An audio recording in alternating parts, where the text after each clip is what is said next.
जय श्री राम, जय श्री कृष्णा, राधे राधे। श्री जी चैनल में आप सभी श्रोताओं का बहुत बहुत अभिनंदन है।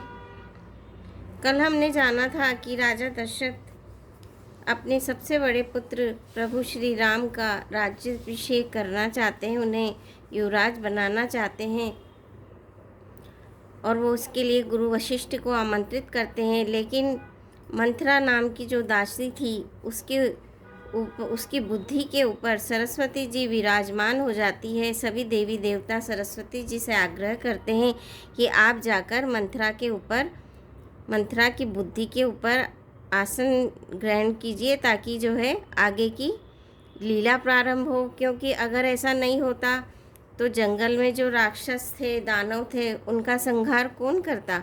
प्रभु का जन्म इसलिए हुआ था। आगे चलते हैं। रचि पचि कोटिक कुटिलपन कीन ऐसी कपट प्रबोधु कैसी कथा सत सविति के जही विधि बाढ़ विरोधु। इस तरह करोड़ों कुटिलपन की बातें गढ़ छोड़कर मंथरा ने केकई को उल्टा सीधा समझा दिया और सैकड़ों सोतों की कहानियां इस प्रकार बना बना कर कही जिस प्रकार विरोध बढ़ता ही रहे। होनहारवश केकई के मन में विश्वास हो गया। रानी फिर सौगंध दिलाकर पूछने लगी। मंथरा बोली, क्या पूछती हो? अरे तुमने अब भी नहीं समझा? अपने भले बुरे को अथवा मित्र शत्रु को तो पशु भी पहचान लेते हैं। पूरा पखवाड़ा बीत गया, सामान सस्ते, और तुमने खबर पाई है आज मुझसे। मैं तुम्हारे राज में खाती हूँ, पहनती हूँ, इसीलिए सच कहने में मुझे कोई दोष नहीं है। यदि मैं कुछ बनाकर झूठ कहती होंगी तो विधाता मुझे दंड देगा। यदि कल राम को राज तिलक हो गया तो समझ रखना कि तुम्हारे लिए विधाता ने विपत्ति का बीज बो दिया। मैं यह बात लकीर खींचकर बलपूर्वक कहती हूँ। हे भामिनी, तुम तो अब दूध की मक्खी हो गई हो। जैसे दूध में पड़ी हुई मक्खी को लोग निकाल कर फेंक देते हैं, वैसे ही तुम्हें भी लोग घर से निकाल कर बाहर करेंगे। जो पुत्र सहित कौशल्या की चाकरी बजाओगी तो घर में रह सकोगी, अन्यथा घर में रहने का दूसरा कोई उपाय नहीं। कद्रू ने विनता को दुख दिया था, तुम्हें कौशल्या देगी। भरत कारागार का सेवन करेंगे, जेल की हवा खाएंगे और लक्ष्मण राम के नायाब सहकारी होंगे। केकई मंथरा की कड़वी वाणी सुनते ही डरकर सूख गई। कुछ बोल नहीं सकती, शरीर में पसीना हो गया और वह केले की तरह कांपने लगी। तब कुबरी मंथरा ने अपनी जीभ दांतों तले दबाई। उसे भय हुआ कि कहीं भविष्य का अत्यंत डरावना चित्र सुनकर केकई के हृदय की गति न रुक जाए, जिससे सारा उल्टा काम बिगड़ जाए। फिर कपट की करोड़ों कहानियां कह कहकर उसने रानी को खूब समझाया कि धीरज रखो। केकई का भाग पलट गया। उसे कुचाल प्यारी लगी। वह बुगलों को हंसनी मानकर, वैरिन को हित मानकर उसकी सराहना करने लगी। केकई ने कहा, मंथरा सुन, तेरी बात सत्य है। मेरी दाहिनी आंख नित्य फड़का करती है। मैं प्रतिदिन रात को बुरे स्वप्न देखती हूँ, किंतु अपने अज्ञानवश तुझसे कहती नहीं। अपनी चलती जहाँ तक मेरा वश चला, मैंने आज तक कभी किसी का बुरा नहीं किया। फिर न जाने किस पाप से देव ने मुझे एक ही साथ इतना दुस्सह दुख दिया। मैं भले ही नेहर जाकर वहीं जीवन बिता लूँगी, पर जीते जी सोत की चाकरी नहीं करूँगी। देव जिसको शत्रु के वश में रखकर जिलाता है, उसके लिए तो जीने की अपेक्षा मरना ही अच्छा है। रानी ने बहुत प्रकार के दीन वचन कहे। उन्हें सुनकर कुबरी ने त्रिया चरित्र फैलाया। वह बोली, तुम मन में ग्लानि मानकर ऐसा क्यों कह रही हो? तुम्हारा सुख सुहाग दिन दिन दूना होगा। जिसने तुम्हारी बुराई चाही है, वही परिणाम में बुराई रूप फल पाएगी। हे स्वामिनी, मैंने जब से यह कुमत सुना है, तब से मुझसे न तो दिन में कुछ भूख लगती है और न रात में नींद ही आती है। मैंने ज्योतिष से पूछा तो उन्होंने रेखा खींचकर, गणित करके अथवा निश्चय पूर्वक कहा कि भरत राजा होंगे। यह सत्य बात है।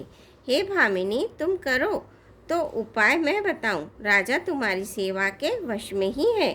केकई ने कहा, मैं तेरे कहने से कुएं में गिर सकती हूँ, पुत्र और पति को भी छोड़ सकती हूँ। जब तू मेरा बड़ा भारी दुख देखकर कुछ कहती है, तो भला मैं अपने हित के लिए उसे क्यों न करूँगी।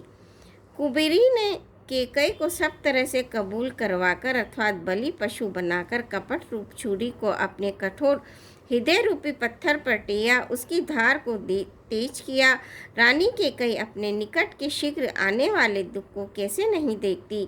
जैसे बलि का पशु हरी हरी घास चरता है, पर यह नहीं जानता कि मौत सिर पर नाच रही है। मंथरा की बातें सुनने में तो कोमल है, पर परिणाम में कठोर भयानक है, मानो वह शहद में घोलकर जहर पिला रही हो।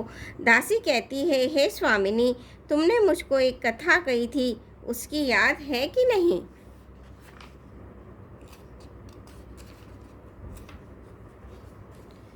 तुम्हारे 2 वरदान राजा के पास धरोहर हैं।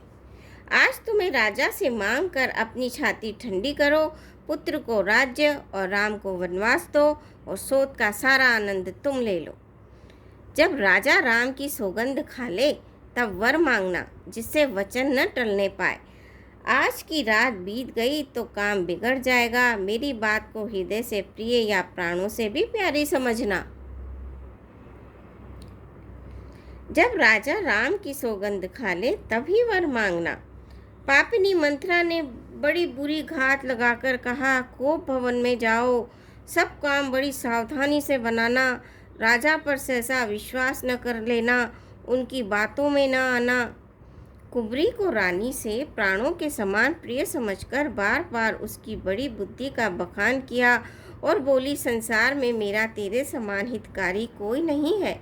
तू मुझ बही जाती हुई के लिए सहारा हुई है।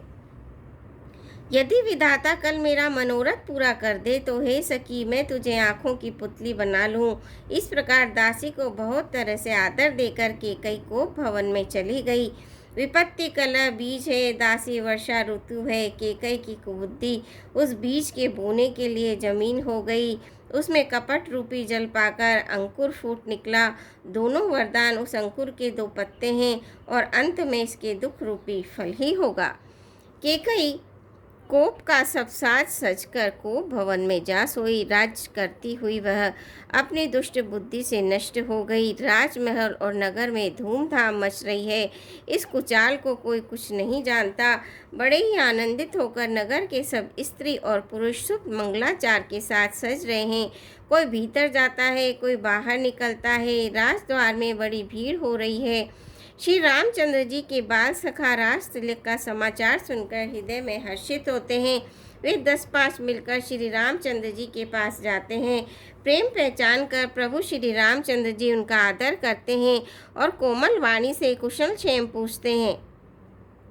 अपने प्रिय सखा श्री रामचंद्र जी की आज्ञा पाकर वे आपस में एक दूसरे से श्री रामचंद्र जी की बड़ाई करते हुए घर लौटते हैं और कहते हैं, संसार में श्री रघुनाथ जी के समान शील और स्नेह को निभाने वाला कौन है। भगवान हमें यही दे कि हम अपने कर्मवश भ्रमते हुए जिस जिस योनि में जन्मे, वहाँ वहाँ उस योनि में हम तो सेवक हों और सीतापति श्री रामचंद्र जी हमारे स्वामी हो। यह नाता अनंत तक निभ जाए। नगर में सबकी ऐसी ही अभिलाषा है, परंतु केकई के हृदय में बड़ी जलन हो रही है। कुसंगति पाकर कौन नष्ट नहीं होता। नीच के मत के अनुसार चलने से चतुराई नहीं रह जाती। संध्या के समय राजा दशरथ आनंद के साथ केकई के महल में गए। मानो साक्षात स्नेह हो शरीर धारण कर निष्ठुरता के पास गया हो। कोप भवन का नाम सुनकर राजा सहम गए। डर के मारे उनका पांव आगे को नहीं पड़ता।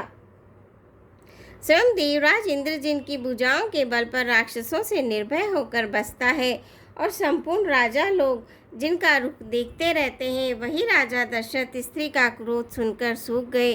कामदेव का प्रताप और महिमा तो देखिए, जो त्रिशूल ब्रज और तलवार आदि की चोट अपने अंगों पर सहने वाले हैं, वे रतिनाथ कामदेव के पुष्प बाण से मारे गए।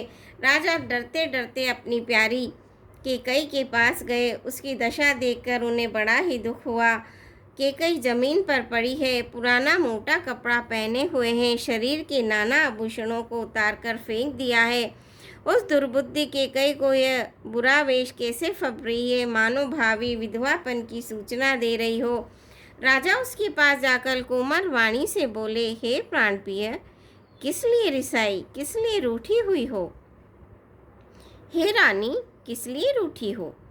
यह कहकर राजा उसे हाथ से स्पर्श करते हैं तो वह उनके हाथ को झटक कर हटा देती है और ऐसे देखती है मानो क्रोध में भरी हुई नागिन क्रूर दृष्टि से देख रही हो।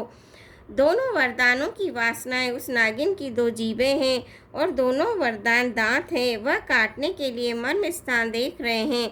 तुलसीदास जी कहते हैं, राजा दशरथ होनहार के वश में होकर इसे इस प्रकार हाथ झटकने और नागिन की भांति देखने को कामदेव की क्रीड़ा ही समझ रहे हैं। राजा बार बार कह रहे हैं, हे सुमुखी, हे सुलोचनी, हे कोकिला बयनी, हे गजगामिनी, मुझे अपने क्रोध का कारण तो सुनाओ। हे प्रिय, किसने तेरा अनिष्ट किया? किसके दो सिर हैं? यमराज किसको लेना अपने लोक को ले जाना चाहते हैं? कह, किस कंगाल को राजा कर दूं या किस राजा को देश से निकाल दूं? तेरा शत्रु अमर देवता भी हो तो मैं उसे भी मार सकता हूँ। बेचारे कीड़े मकोड़े सरीखे नर नारी तो चीज़ ही क्या हैं? हे सुंदरी, तू तो मेरा स्वभाव जानती है। मेरा मन सदा तेरे मुख रूपी चंद्रमा का चकोर है। हे प्रिय, मेरी प्रजा, कुटुंबी, सर्वस्व संपत्ति, पुत्र, यहाँ तक कि मेरे प्राण भी, ये सब तेरे वश में है, तेरे अधीन है। यदि मैं तुझसे कुछ कपट करके कहता हूँ तो हे भामिनी, मुझे 100 बार राम की सौगंध है। तू हंसकर प्रसन्नता पूर्वक अपनी मन चाही बात मांग ले और अपने मनोहर अंगों को आभूषणों से सजा। मौका बेमौका तो मन में विचार करके देख। हे प्रिय, जल्दी इस बुरे वेश को त्याग दे। यह सुनी मन गुथी सपत, बड़ी बहसी उठी मति मंद। भूषण सजत बिलो की मृगु, मनहु की राति निफंद। सियापति रामचंद्र की जय, पवन पुत हनुमान की जय। मंगल भवनी मंगल हारी, धवउ सुदशरथ अजर बिहारी। दीन दयाल विरद संभारी, हरौ नाथ मम संकट भारी। श्रोताओं, आज के लिए बस इतना ही। कल आपसे फिर भेंट होगी। आज्ञा दीजिए। जय श्री कृष्णा।